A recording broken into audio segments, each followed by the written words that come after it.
Hello दोस्तों, स्वागत है आपका हमारे यूट्यूब चैनल पे। आज के इस वीडियो में कोरोना वायरस जिसे कोविड-19 कहते हैं उसके बारे में अध्ययन करेंगे, जो कि साइंस मैथ के लिए एक तरह से करंट जो मानव स्वास्थ्य रोग का क्वेश्चन तैयार होता है। तो स्टार्ट करते हैं। कोविड-19 जो कि 2019 में आया था। अगर मैं सबसे पहले पीछे का इतिहास उठाकर देखते हैं तो 2003 में ही चीन में एक भयंकर बीमारी आई थी जिसे अपन सार्स कहते हैं या फिर किलर निमोनिया कहते हैं। अगर सार्स की फुल फॉर्म की बात करें तो सर्व एक्यूट रेस्पिरेटरी सिंड्रोम, यानी कि 2003 में ही कोविड की तरह ही एक ऐसी महामारी आ चुकी थी जिसे सार्स नाम दिया गया था। इसे सार्स कोविड कहा गया। कोरोना वायरस यानी कि कहने का मतलब कोरोना वायरस आज ही नहीं, आज के कई वर्ष पहले भी आ चुका है जिसे कोविड कहा गया था। ये जो सार्स की बीमारी चली थी, ये चली थी चमगादड़ व बिल्लियों से मनुष्य में फैला था। ये किस में चला था? चमगादड़ व बिल्लियों से मनुष्य में फैला था। अगर कोई भी जैसे वायरस होता है जानवरों से मनुष्य में फैलता है तो उसे जूनोटिक वायरस कहते हैं। इसकी मृत्यु दर थी 10 से 15%। कोरोना की तो बहुत कम है, कोरोना की कम से कम 2 या 3% है। दूसरा देखिए 2012 में मध्य पूर्वी एशिया में मर्स फैला था जिसे मिडिल ईस्ट रेस्पिरेटरी सिंड्रोम कहा गया था। मर्स जिसे नाम दिया गया था मर्स कोविड वायरस, यह ऊँटों से मनुष्य में फैला था। यह जो वायरस फैला था यह ऊँटों से मनुष्य में फैला था और इसे भी जूनोटिक वायरस कहा गया था। अगर इसकी मृत्यु दर की बात करें तो 20 से 30% थी, यानी कि काफ़ी लोग इस वायरस के द्वारा मारे गए थे। अब हम अपने वायरस की बात करते हैं जो कि अभी एक तरह से लॉकडाउन जैसी चीज़ें देखने को मिल रही है और ये बहुत ही महामारी का काल बना हुआ है जिसका नाम है कोविड-19। देखो, यह सन 2019 में चीन के वुहान में इसका सबसे पहला मरीज देखा गया था और सबसे पहला मरीज एक महिला देखी गई थी वुहान शहर में, चीन के, ठीक है, 2019 में। इसलिए 19 के लिए कोविड-19 आता है। इसके साथ ही कोविड-19 जो कि कोरोना वायरस है, रोग है, 2019 इसके पीछे लगा दिया जाता है। जबकि इसका वास्तविक नाम की बात करें तो सार्स कोविड-2 कहा गया है, इससे इस वायरस का नाम कहा गया, लेकिन अपन जनरली तौर पर कोविड-19 के नाम से कहते हैं। बाकी इसे सार्स कोव-2 कहा गया क्योंकि पहले ही काफ़ी आ चुका है, इसलिए ये दूसरा पार्ट है। अगर हम कोरोना वायरस के स्ट्रक्चर की बात करें, अगर इसके संक्रमण की बात करें तो संक्रमण तो स्वस्थ संक्रमित मनुष्य से फैलता ही है। इसके साथ ही हम अगर इसके अगर हम संरचना की बात करें, ये कोरोना वायरस होता है, इसके ऊपर ये प्रोटीन पाई जाती है जिसे स्पाइक प्रोटीन कहते हैं, ठीक है, ये स्पाइक प्रोटीन होती है। इसके साथ ही इसमें एक विशेष प्रकार की संरचना होती है अनियमित आकार की जिसे अपन बोलते हैं आरएनए। आरएनए जो कि एक जेनेटिक मटेरियल होता है।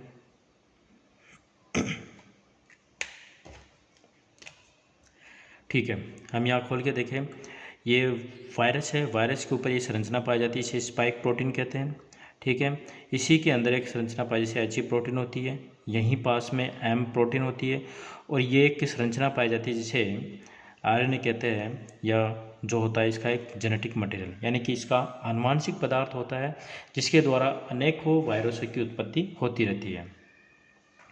ये किस प्रकार से संक्रमित करता है? जैसे ये वायरस होता है तो ये हमारी बॉडी में सबसे पहले लंग्स को इफेक्ट करता है।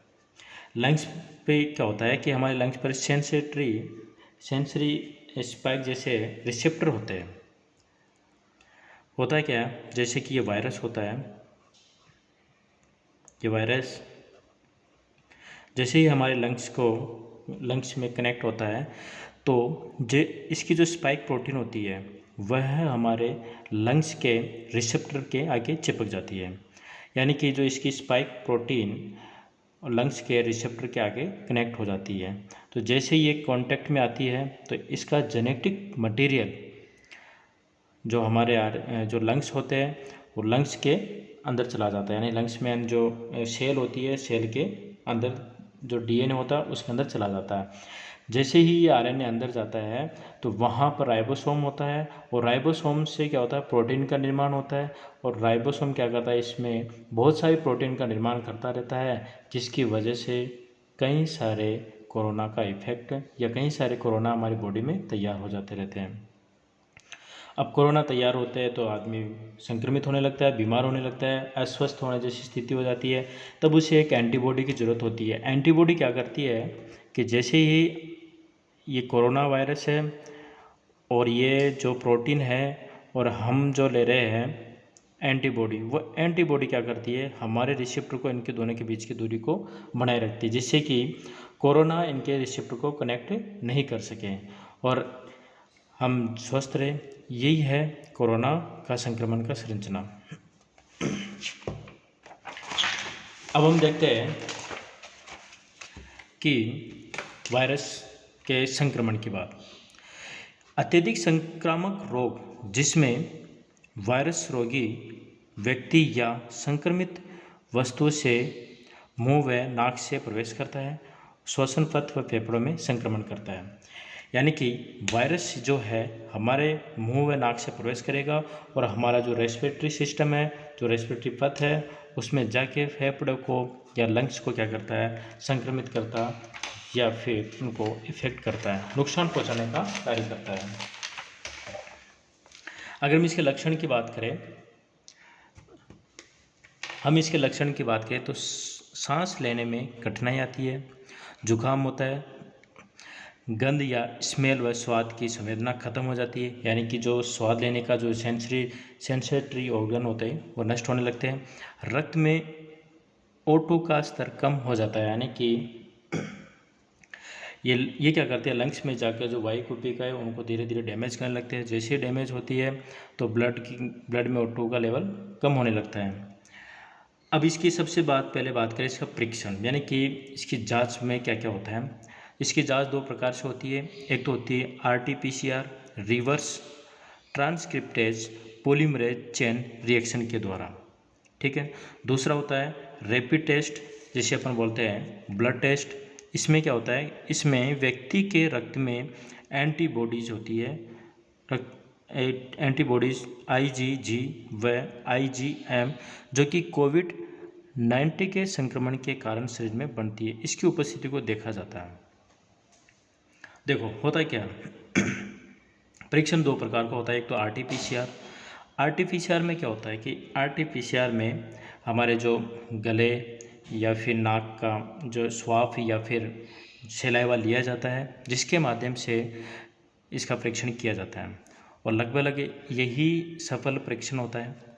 दूसरा रैपिड टेस्ट क्या होता है कि अगर किसी के कोरोना पॉजिटिव होता है, किसी को जैसे कि कोरोना पॉजिटिव होके निकल गया या फिर उसके एंटीबॉडी इतनी ज़बरदस्त थी कि उसको कोरोना होके उसे एहसास नहीं हुआ, लेकिन जब उसका ब्लड टेस्ट किया गया तो उसमें एंटीबॉडी मिली IgG IgM, जिससे जो एंटीबॉडी बनती है कब, ये एंटीबॉडी कब बनती है, जब कोविड के संक्रमण के कारण शरीर में ये बनती है। इससे पता लगता है कि आदमी के क्या हुआ था, इसके कोरोना या फिर कोविड-19 हुआ था। यानी कि दो प्रकार के परीक्षण से होता है, एक तो RT-PCR द्वारा, एक रैपिड टेस्ट। रैपिड टेस्ट वो होता है जिसके ब्लड में IgG व IgM एंटीबॉडी बनती है, तो इससे लगाया जाता है पता है कि इसके कोरोना हुआ नहीं, अभी हुआ था। इसमें गले व जो नाक है वहाँ से स्वाब या फिर सलाइवा लिया जाता है। उपचार की बात करें, लक्षणात्मक उपचार में देखें HCQ यानी कि हाइड्रोक्सी क्लोरोक्विन का उपयोग किया जाता है। रेमडेसिविर जो कि बांग्लादेश में सर्वप्रथम इसका उपयोग किया गया। एंटी रेट्रोवायरल ड्रग्स जो कि एड्स रोगियों को दी जाने वाली, इसका भी इस पर प्रयोग किया गया जो कि काफ़ी असरदार रहा। प्लाज्मा कन्वल्सेंट थेरेपी, ये क्या होती है कि ये वो होती है जिसमें जो कोविड-19 से संक्रमित होकर ठीक हुए व्यक्तियों के प्लाज्मा का प्रयोग रोगी व्यक्तियों के उपचार में करना। यानी कि प्लाज्मा जो अभी डोनेट करने का भी काम में आया था, जिसमें जो पॉजिटिव होकर जो ठीक हुए उनके प्लाज्मा का उपयोग संक्रमित व्यक्तियों के लिए किया गया है। यही होती है प्लाज्मा थेरेपी।